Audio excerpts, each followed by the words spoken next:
श्री सद्गुरु देवाय नमः। भाइयों बहनों, निश्चय ही भगवान का नाम जब मनुष्य के जीवन में शांति, संतुलन और दिव्यता का द्वार खोल देता है। आज के भाग दौड़ भरे जीवन में हर व्यक्ति के भीतर कहीं न कहीं अशांति, तनाव और चिंता का भार छिपा हुआ है। परिस्थितियां, अपेक्षाएं, असफलताएं और भविष्य की अनिश्चितता मन को लगातार विचलित करती रहती है। इन्हीं मानसिक उथल पुथल से क्रोध, ईर्ष्या, भय, अहंकार और निराशा जैसे विकार जन्म लेते हैं। ऐसे में भगवान का पावन नाम जब वह अमृत बन जाता है जो धीरे धीरे इन सब विषयों को शांत कर देता है। जब हम प्रेम और श्रद्धा के साथ भगवान का नाम जपते हैं तब हमारा बिखरा हुआ मन एक ही बिंदु पर ठहरने लगता है। इधर उधर भटकते विचार, चिंताओं की भीड़ और अनावश्यक कल्पनाएं स्वयं ही शांत होने लगती है। नाम जप के माध्यम से मन को एक आधार मिलता है, एक सहारा मिलता है जिससे वह स्थिरता की ओर बढ़ता है। यह स्थिरता ही शांति का मूल है। जैसे समुद्र की सतह पर लहरें होती हैं पर उसकी गहराई में अपार शांति होती है, वैसे ही नाम जप मनुष्य को भीतर की उस गहराई से जोड़ देता है जहां शांति सदा विद्यमान रहती है। मन की अवस्था को यदि हम एक गंदे पानी से भरे बर्तन में से समझें तो नाम जप उस बर्तन को धीरे धीरे स्थिर करने जैसा है। जब बर्तन को बार बार हिलाया जाता है तो गंदगी चारों ओर फैल जाती है और पानी भी और भी मटमैला हो जाता है। लेकिन यदि बर्तन को शांत रख दिया जाए तो गंदगी अपने आप नीचे बैठने लगती है और ऊपर का पानी साफ हो जाता है। ठीक उसी प्रकार नाम जप से मन की चंचलता थमती है और क्रोध, घमंड, अहंकार, लोभ जैसे विकार धीरे धीरे कमजोर पड़ने लगते हैं। मन निर्मल होने लगता है। इस निर्मल मन में ही भगवान का वास होता है। भगवान को पाने के लिए बाहरी साधनों से अधिक आवश्यक है हमारा भाव और विश्वास। यदि नाम जब केवल शब्दों तक सीमित रहे तो उसका प्रभाव सीमित होता है, लेकिन जब वही नाम प्रेम, समर्पण और पूर्ण विश्वास के साथ लिया जाता है तो वह साधना बन जाता है। ऐसा नाम जब आत्मा को स्पर्श करता है, भीतर दीप जलाता है और जीवन को दिव्यता से भर देता है। अंततः नाम जब हमें यह अनुभव कराता है कि शांति बाहर नहीं बल्कि हमारे भीतर ही विराजमान है, बस उसे जगाने की आवश्यकता है। आज जो कथा यह दास सुनाने जा रहा है वह हरियाणा से अर्पिता जी ने भेजी है, जिसे सुनकर नाम जप के महत्व को हम समझ सकेंगे। वही कथा आज यह दास सुनाने जा रहा है। इस कथा को जानने के लिए इस वीडियो को आखिर तक अवश्य देखिएगा। इसके साथ ही यदि आप राधा नाम की महिमा, बांके बिहारी जी की कृपा, वृंदावन से जुड़ी सत्य कथा का आनंद लेना चाहते हैं तो हमारे दूसरे चैनल अच्युत प्रभा तथा भक्त और भगवंत को जरूर देखें। मेरा नाम अर्पिता है। मैं हरियाणा से संबंध रखती हूँ। मैं एक निम्न मध्यम वर्गीय साधारण शादीशुदा महिला हूँ। मेरा जीवन बाहर से भले ही सामान्य दिखाई देता हो पर भीतर से वह संघर्ष, पीड़ा, अपमान, भय और आंसू से भरा हुआ रहा है। आज जब मैं पीछे मुड़कर देखती हूँ तो लगता है कि यदि प्रभु ने समय रहते मेरा हाथ न थामा होता, यदि गुरु कृपा का सहारा न मिला होता तो ना जाने हमारा क्या होता। मैं बचपन से ही एक धार्मिक परिवार में पली बढ़ी। हमारे घर में पूजा पाठ, व्रत, त्योहार, मंदिर जाना सब कुछ होता था। यूं कहें कि पूजा हमारी दिनचर्या का एक हिस्सा थी, परंतु उस समय मेरी पूजा में भाव नहीं था, केवल विधि थी। भगवान को मानती थी पर उनके साथ कोई जीवंत जुड़ाव, कोई आत्मीय संबंध महसूस नहीं होता था।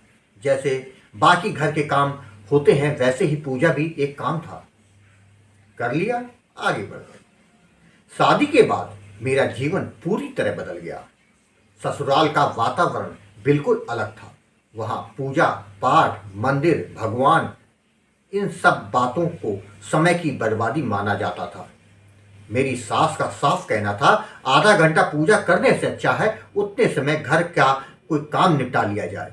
मैं बहू थी, नई नई आई थी, विरोध करने की हिम्मत नहीं थी मेरे में। धीरे धीरे मेरी पूजा सीमित होती चली गई। मैं जल्दी जल्दी दिया जलाकर भगवान को प्रणाम करती और अपने काम में लग जाती। आज समझ में आता है कि वही जीवन में सबसे बड़ी भूल थी, प्रभु से जुड़ाव को प्राथमिकता न देना। इसके बाद मेरे जीवन में समस्याओं की एक श्रृंखला शुरू हो गई जिसका अंत मुझे कहीं दिखाई नहीं देता था। जिन ससुराल वालों की मैं हर बात मानती थी, जिनकी सेवा में कोई कमी नहीं छोड़ती थी, वही लोग एक एक करके मुझे मानसिक रूप से तोड़ने लगे। मेरी नंद जो स्वयं शादीशुदा थी, मायके आकर मुझे भला बुरा कहती, सबके सामने नीचा दिखाती, बातों तक ही सीमित नहीं रही, उसने मुझ पर कई बार हाथ भी उठाया। वह फोन पर मेरे पति को मेरे खिलाफ भड़काती रहती। मैं अपने मायके में भी कुछ नहीं कहती, क्योंकि उन दिनों मेरे पिताजी की तबीयत बहुत खराब चल रही थी। मैं नहीं चाहती थी कि मेरी वजह से उन्हें भी दुख मिले, इसलिए सब कुछ अपने भीतर दबाए रहती। धीरे धीरे यह चुप्पी मेरी आदत पड़ गई। एक समय ऐसा भी आया जब मेरे ससुराल वाले एक टीम बनाकर जैसे मुझे और मेरे 3 साल के बेटे को दिन भर प्रताड़ित करने लगे। मैं कुछ कहती नहीं थी, प्रतिक्रिया नहीं देती थी। इसका नतीजा यह हुआ कि वो मेरे मासूम बच्चे को बिना किसी गलती के मारते और मेरे चेहरे की ओर देख के हंसते। वे कहते, देखो इसका मुंह कैसे खुलवाते हैं। कुछ बोलती ही नहीं, मैं चुपचाप रो लेती थी, पर एक शब्द नहीं बोलती थी।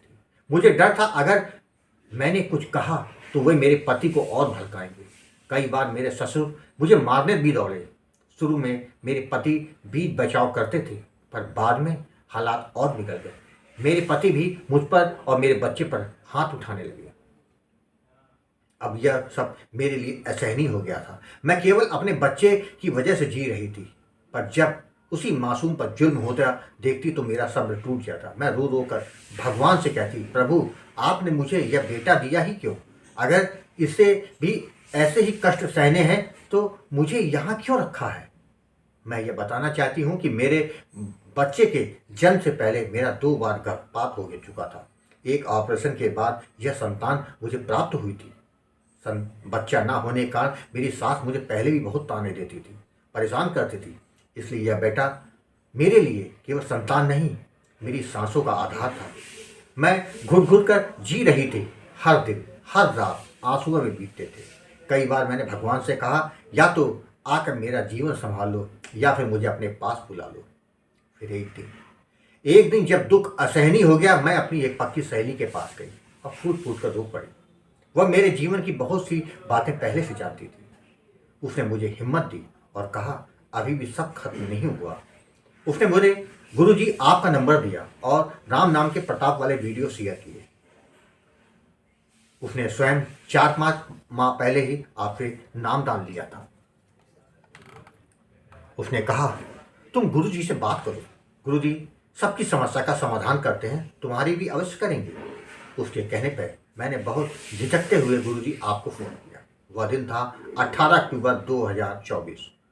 आज जब मैं उस दिन को याद करती हूँ तो लगता है कि वह मेरे जीवन का सबसे बड़ा पर्व था। गुरुजी आपकी आवाज़ सुनते ही मेरे मन को अपार शांति मिली।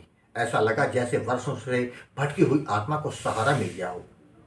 मैंने अपने जीवन की सारी पीड़ा, अपमान, डर और आंसू आपको बता दिए। आपने बड़े स्नेह और करुणा के साथ मुझे समझाया। आपने कहा कि जीवन में जो कुछ भी कष्ट आते हैं वो हमारे पूर्व जन्मों के कर्मों के फल होते हैं और कलयुग में केवल प्रभु का पावन नाम ही इन दुखों का नाश कर सकता है। गुरुजी आपने मुझे सीताराम नाम का दान दिया, जबकि विधि और सावधानियों के बारे में समझाया। मैंने आपके बताए अनुसार नाम जप शुरू कर दिया। सच कहूँ तो मैंने कोई चमत्कार नहीं मांगा था, बस मन की शांति चाहती थी। और केवल 15 दिन के भीतर ही मुझे बदलाव महसूस होने लगा। सबसे पहले मेरे भीतर की नकारात्मकता कम होने लगी। डर, घबराहट, निराशा सब धीरे धीरे दूर होने लगी और मेरा खराब स्वास्थ्य सुधरने लगा। शरीर में ऊर्जा आने लगी। करीब 1.5 माह बाद मुझे संतों के दर्शन और हनुमान जी के भी दर्शन प्राप्त होने लगे। यह मेरे लिए किसी वरदान से कम नहीं था। मेरे जीवन में सकारात्मकता का प्रवेश हो चुका था। मेरी सास जो मुझ पर तांत्रिक क्रियाएं करवाती थी और मुझे पागल साबित करने की कोशिश करती थी, वह जिस तांत्रिक के भरोसे बैठी थी वही तांत्रिक 420 और धोखाधड़ी के केस में जेल चला गया। यह देखकर मुझे पहली बार लगा कि प्रभु स्वयं मेरी रक्षा कर रहे हैं। इसके बाद जो परिवर्तन मैंने अपने पति के व्यवहार में देखा उसे शब्दों में बयां करना मेरे लिए असंभव है। पहले जो व्यक्ति ऑफिस में से घर आकर माता पिता के कहने पर झगड़ा करता, सामान फेंकता, वही अब बच्चे के साथ खेलता है, हमारे पास बैठ के खाना खाता है, बाहर घूमने ले जाता है। उसकी बुरी आदतें धीरे धीरे समाप्त हो गई। कभी कभी तो वह हमारे साथ बैठ के पूजा भी करता रहा। जिस घर में हर समय कलह और तनाव रहता था वहाँ शांति बस गई। मेरे घर में बच्चे की हंसी गूंजने लगी। 6 माह के नाम जप में ही यह सब परिवर्तन हो गया। इसके अलावा भी मेरे जीवन में अनगिनत सकारात्मक बदलाव आए जिन्हें गिनाना संभव नहीं है। रोजमर्रा के जीवन में छोटे छोटे अनुभव जो पहले बोझ लगते थे अब प्रभु की कृपा प्रतीत होते हैं। गुरुजी, पिछले 14 महीने में मेरे जीवन में जो कुछ भी घटित हुआ है वह सब आपके निरंतर मार्गदर्शन और आशीर्वाद का ही फल है। मेरी जिंदगी पहले क्या थी और आज क्या हो गई यह केवल मैं ही जानती हूँ। आज मैं भय से में नहीं विश्वास में जीती हूँ। आज मैं आंसुओं में नहीं आशा में जीती हूँ। आज मेरा जीवन केवल मेरा नहीं रहा, यह प्रभु के नाम को समर्पित हो गया है। गुरुजी, यह सब आपकी और प्रभु श्री सीताराम की अपार कृपा का ही तो परिणाम है। मैं जीवन भर इस उपकार को भूल नहीं सकती। जय जय सीताराम। भाइयों बहनों, आपने देखा जीवन में चाहे कितनी भी कठिनाइयां आए, यदि हम अपने आस्थावान मार्ग पर चलें और प्रभु के नाम का जाप करें तो किसी भी कष्ट का समाधान संभव है। जीवन में आस्था धैर्य से हम जो भी कठिनाई महसूस करते हैं वह समाप्त हो जाती है। राम नाम की महिमा अतुलनीय है और जब हम इसे पूरे विश्वास और श्रद्धा से जपते हैं तो यह हमारे जीवन को अद्भुत रूप से बदल सकती है। आपको अगर यह कथा पसंद आई हो तो कमेंट में जय श्री राम लिखना मत भूलिएगा, जिससे दास का मनोबल लगातार बढ़ता रहे और अच्छे प्रेरणादायक वीडियो आपको प्रस्तुत करता रहूं।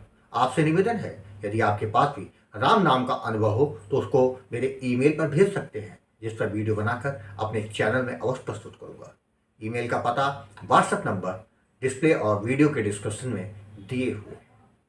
जय जय सीताराम।